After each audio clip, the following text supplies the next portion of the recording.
En la región de Tierra Caliente, Michoacán, una pequeña ardilla pasó de ser parte de la fauna común a convertirse en una verdadera plaga. La ardilla se reprodujo a tal velocidad que en pocos años se convirtió en un riesgo para la producción agrícola de la región. Esa ardilla es conocida en Tierra Caliente como la cuinique, el nombre que serviría para denominar a una organización criminal que, como la ardilla, se hizo endémica de Tierra Caliente y se reprodujo a tal nivel que también llegó a considerarse una peligrosa plaga. Estoy hablando de los cuinis. Esta organización no solo representa el brazo financiero del Cártel Jalisco Nueva Generación, sino que, de acuerdo con la Agencia Antidrogas, la DEA, y la Oficina de Control de Activos Extranjeros, la OFAC de los Estados Unidos, llegó a ser considerada la organización narcotraficante más rica del planeta, superando en liquidez y sofisticación de lavado de dinero a grupos históricos, como el Cártel de Sinaloa. El clan de los González Valencia emergió de una de las familias criminales más antiguas y arraigadas de Aguililla, en Michoacán.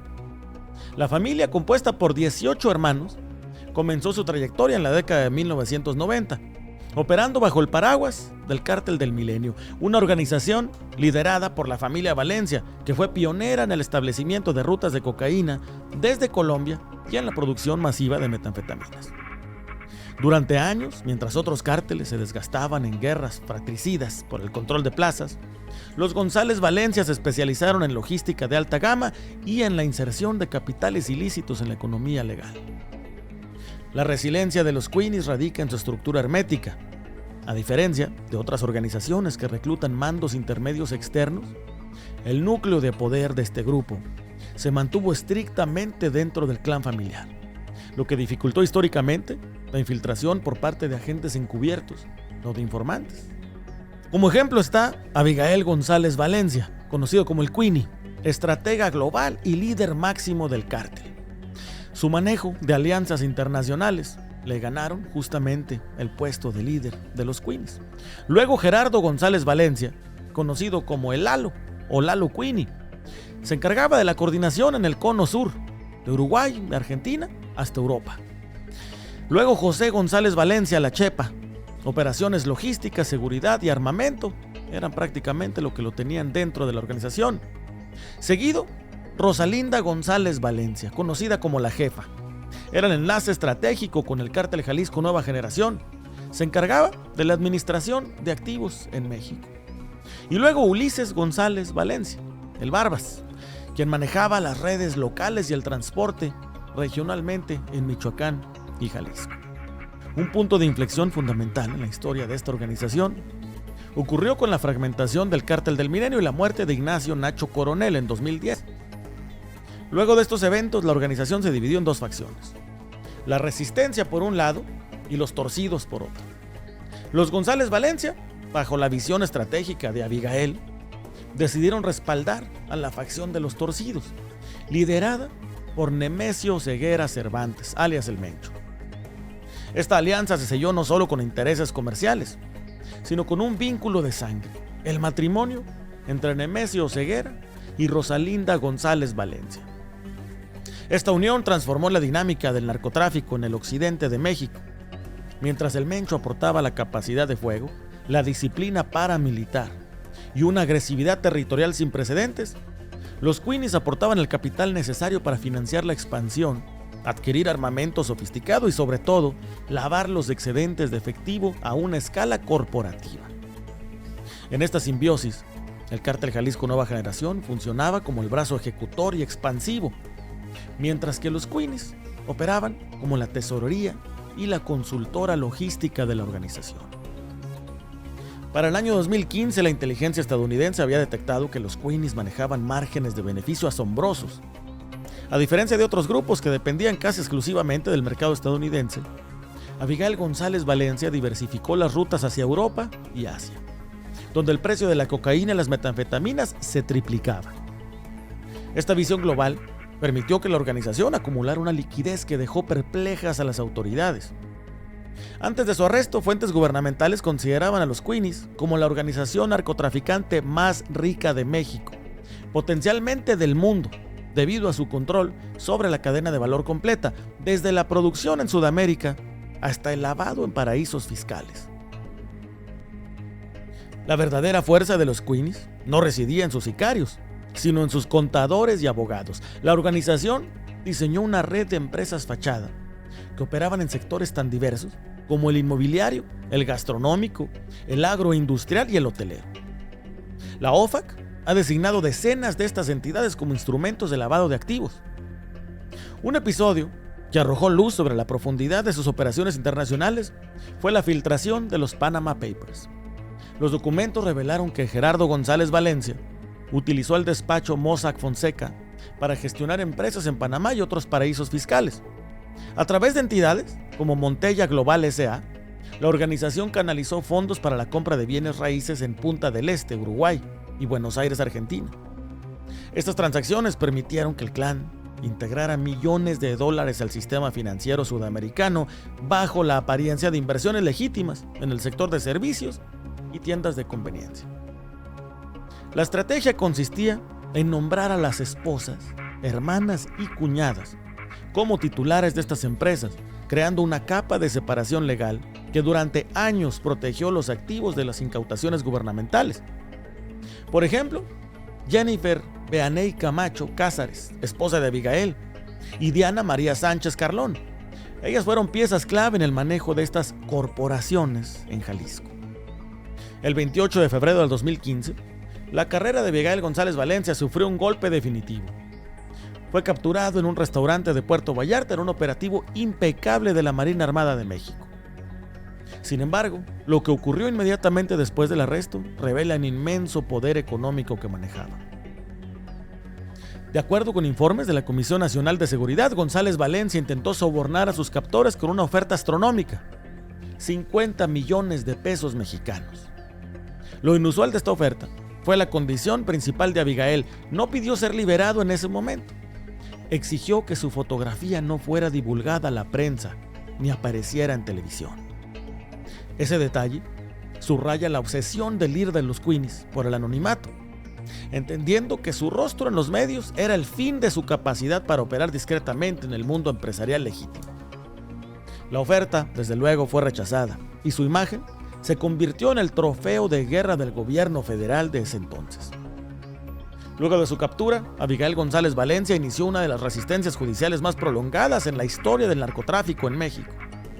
Durante 10 años, su equipo legal utilizó sistemáticamente el recurso del amparo para bloquear su extradición a los Estados Unidos y para obtener beneficios dentro del sistema penitenciario.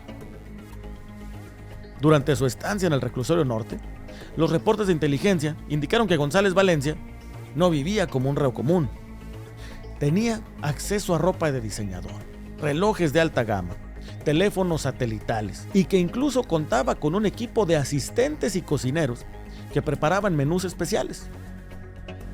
La difusión de un video en redes sociales donde se mencionaba un plan de fuga orquestado por el Mencho, que incluía la construcción de un túnel similar al del Chapo Guzmán, obligó a las autoridades a trasladarlo de vuelta al penal de máxima seguridad del Altiplán. Mientras Abigail libraba batallas legales en México, sus hermanos Gerardo y José llevaban una vida de opulencia cinematográfica en Sudamérica y en África. Gerardo González Valencia, alias Lalo, se convirtió en el rostro de la expansión de los Queenies en el Cono Sur. Establecido en Punta del Este, Uruguay, desde 2012, Gerardo logró mimetizarse con la élite local. Adquirió una mansión valorada en $2 millones y sus hijos asistían a las escuelas más exclusivas de la región. Sin embargo, su verdadera pasión era la casa mayor. Documentos recuperados de sus equipos informáticos revelaron que en 2013 organizó safaris de lujo en Botswana, donde participó en expediciones gestionadas por Johan Khalid Safaris. Las fotografías lo mostraban posando triunfante junto a leopardos y gacelas abatidas, demostrando que el capital del narcotráfico financiaba pasatiempos que costaban decenas de miles de dólares por expedición. Asimismo, se detectó que la familia planeó y asistió al Mundial de la FIFA 2014 en Brasil. Gerardo instruyó a su esposa, Wendy Amaral, para reservar hoteles de máxima categoría y vuelos privados para presenciar las semifinales y la final del torneo. Esta vida de empresario internacional Fue posible gracias a la red de empresas inmobiliarias y de servicios que el clan operaba desde Argentina, donde también poseían las tiendas Corner Store, que servían como fachada de ingresos legítimos. La caída de Gerardo en Montevideo en abril del 2016 fue acelerada por la publicación de los Panama Papers. La exposición mediática de sus vínculos con Mossack Fonseca alertó a las autoridades uruguayas sobre el riesgo de fuga. Al ser detenido, se le incautaron 45 teléfonos celulares, computadoras y documentos de identidad falsos a nombre de Alonso Ibarra Torres.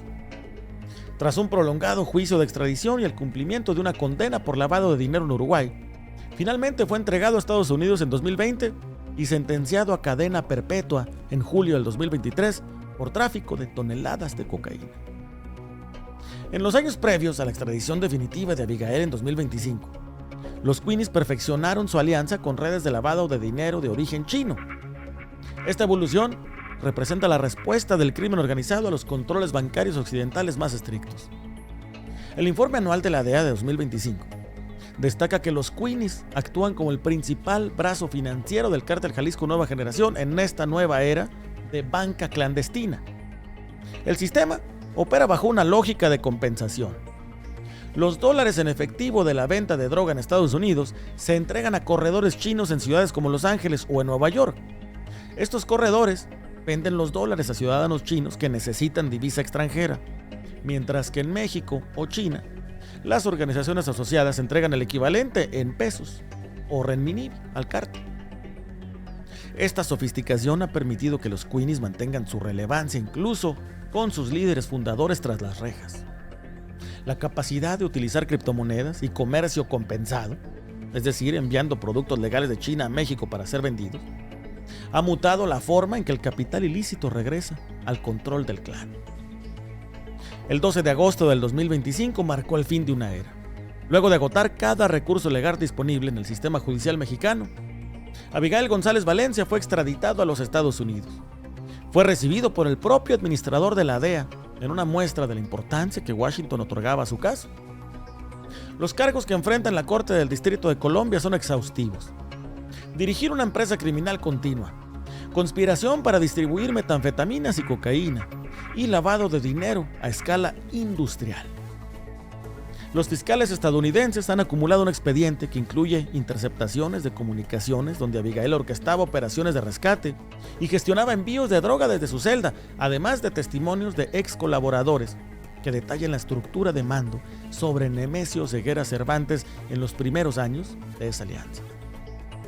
La caída de Abigail se suma a la sentencia de 30 años de su hermano José González Valencia en junio del 2025 y a la cadena perpetua de Gerardo en 2023. Este desmantelamiento generacional de la cúpula de los Queenies ha dejado a la organización en una fase de reconfiguración, donde las nuevas generaciones y los mandos financieros invisibles intentan mantener la cohesión del imperio. Al final, la organización de los Queenies sigue activa, con todo y todo. Pie de nota ha detectado al menos 3 empresas aún activas y fuera del radar del Departamento del Tesoro de los Estados Unidos, aún operando bajo el nombre de Rosalinda González Valencia. Además de las varias empresas a nombre de la hija del Mencho, Laisha Oseguera González, entre varios otros operadores, incluidos los políticos y empresarios mexicanos. Un reporte especial de Pie de Nota.